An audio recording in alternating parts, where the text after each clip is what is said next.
Dear students of Christ the King. Go for it. I'll give you the phone number. You can call him yourself.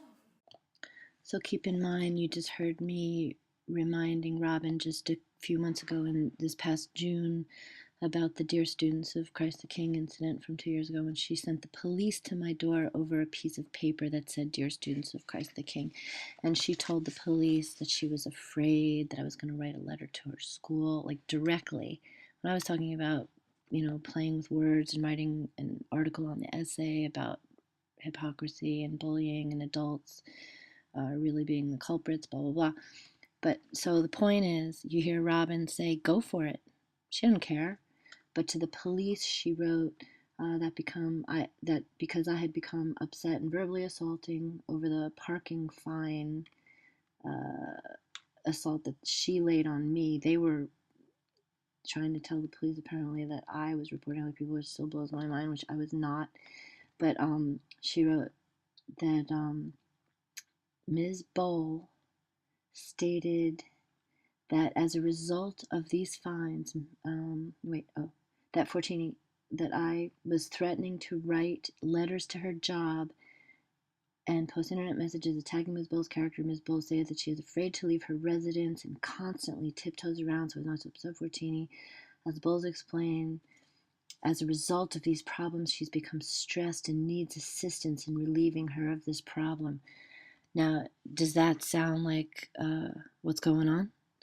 While she's standing there telling a guy who has prostitutes coming out who've burned cigarette holes in our carpet that she's really concerned? Dear students of Christ the King. Go for it. I'll give you the phone number. You can call him yourself. Okay, so this starts with the empty parking lot, as it always is. There's even anybody here. It's Saturday.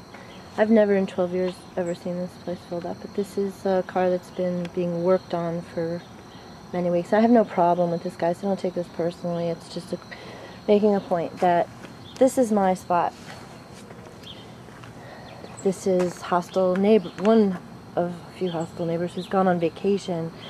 And although it's still, notice how actually it is in my spot. In baseball, this would be considered a foul.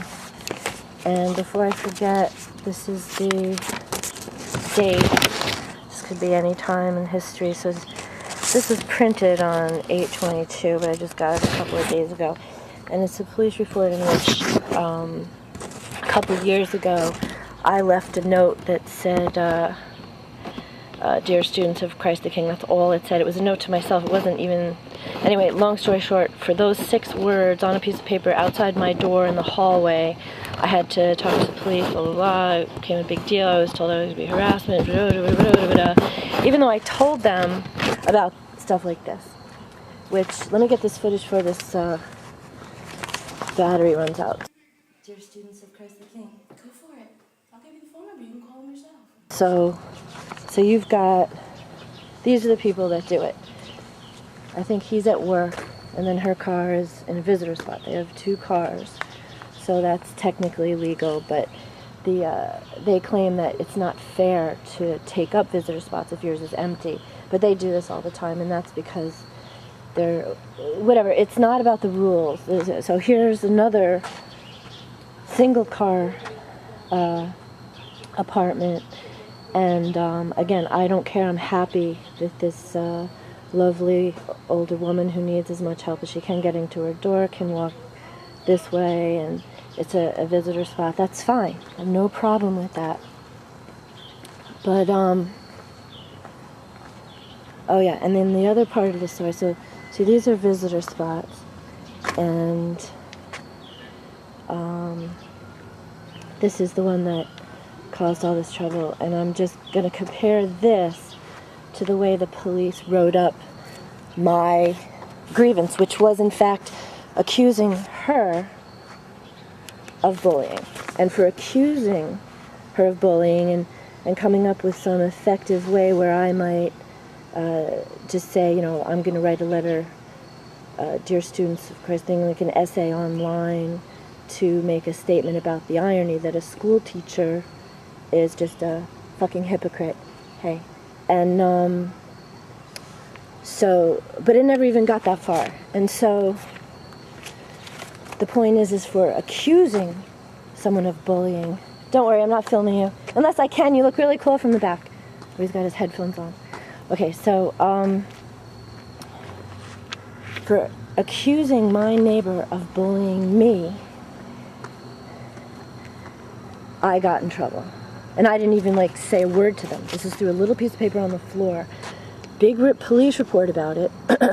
This ends by saying that Mrs. Bolls was offered a mediation number, you know, for follow-up, and she was stressed out and having trouble living next door to me, even though I clearly told them they don't do it to anybody else. Illegally parked car, no problem. He's with the board. And Jim, I'm sorry, this isn't anything personal. I don't know how much more clear I can make that. It's making the point that yesterday I asked, because, oh, that's the thing. So look at this. This is my spot. This is Batai's tenant. And he's gone on vacation, left his car like that, pushing me over as much as possible. And I'm parked actually perfectly in my spot. But the sap on the tree is so bad that it's like, you know, this is just washed yesterday and it's back again today. This is like the third time I've washed it, whatever. And normally I don't necessarily care about that stuff. But I said to a board member over here, Mr. Blue Car, and I'm not saying anything because this isn't personal. You know, I'm just going to park in visitor spot for a couple weeks until this tree, you know, passes its cycle or whatever, because I've never seen sap like that. And he says, no, you know, you might get a ticket, or he didn't say quite like that, but I don't want to get into that. He tried to be kind, but he said, no, you know how it is. They'll come after you. He didn't say it in those words, but that's what it is. So this lovely young woman, who I am happy for her, she was able to move her spot because of sap. She has her own newly painted spot in the middle of all the V spots, as you can see, because her old spot was getting sap on it. So they'll bend over backwards to repaint someone's number. They'll turn a blind eye to single car just like me in visitor spot, you know, forever. I have a million pictures all year of it, and I've told her, don't take this personally if you see this. Hey Joan, hope you're doing okay. And what was the other one? Oh yeah, and then, so between the, oh yeah, and then there's this empty spot, this apartment's empty.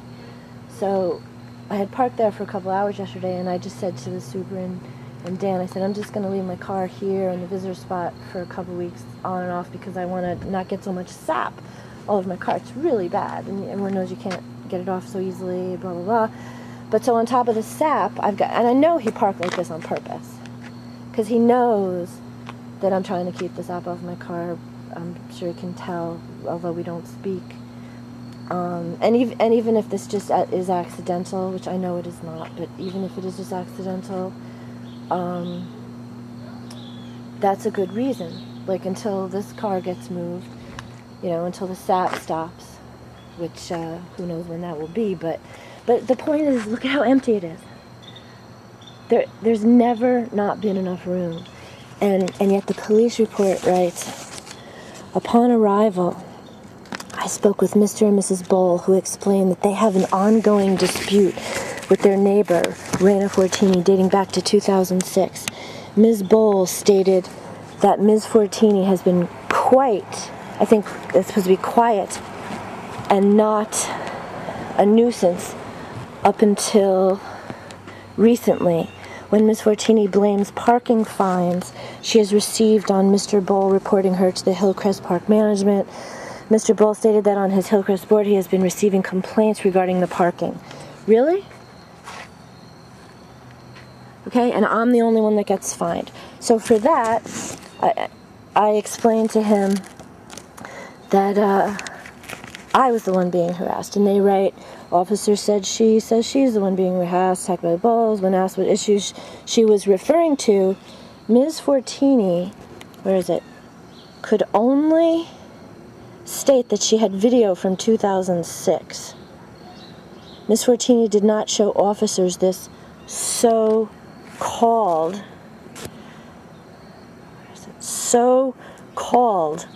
evidence Ms. Fortini stated that she was, I mean, just the tone. Do you see? That's what this is about.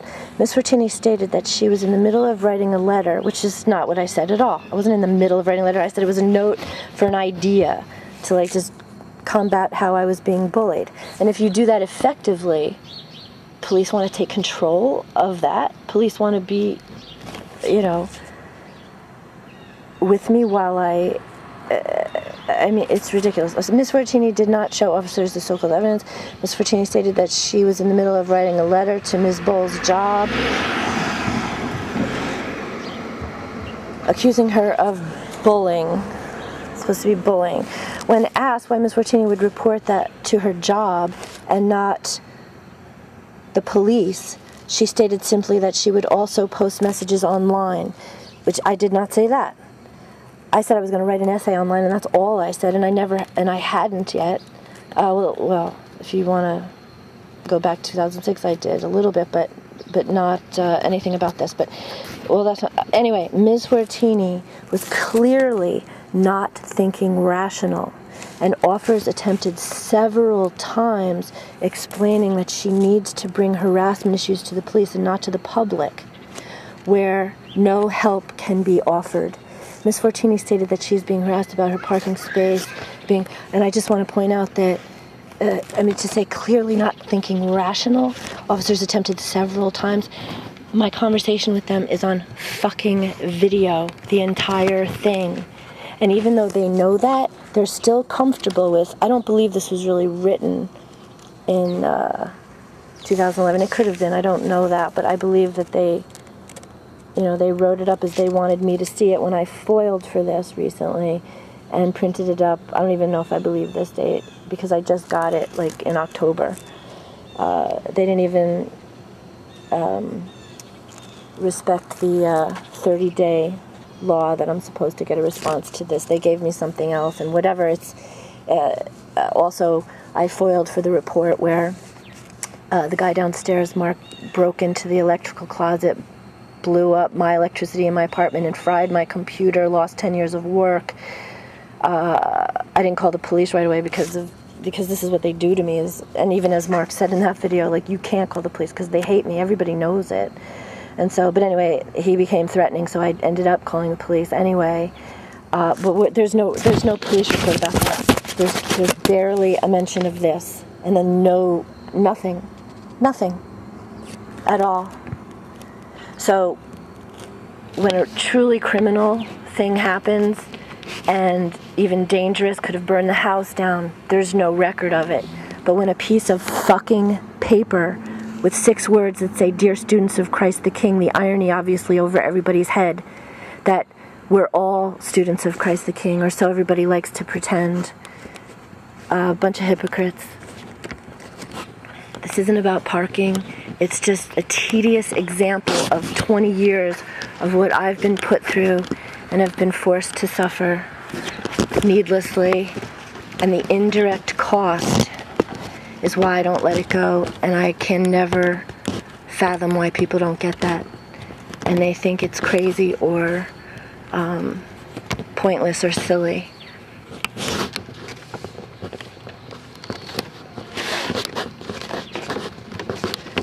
Here's an example.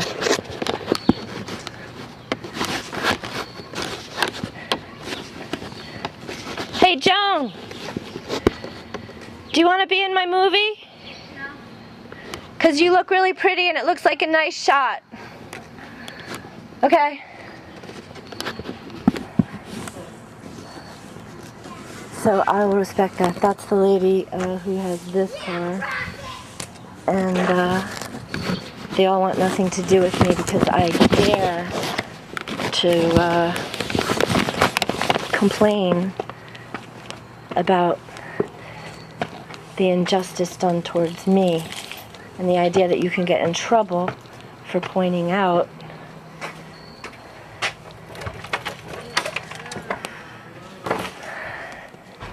for complaining. Unbelievable. Now this is going to be very difficult to shoot.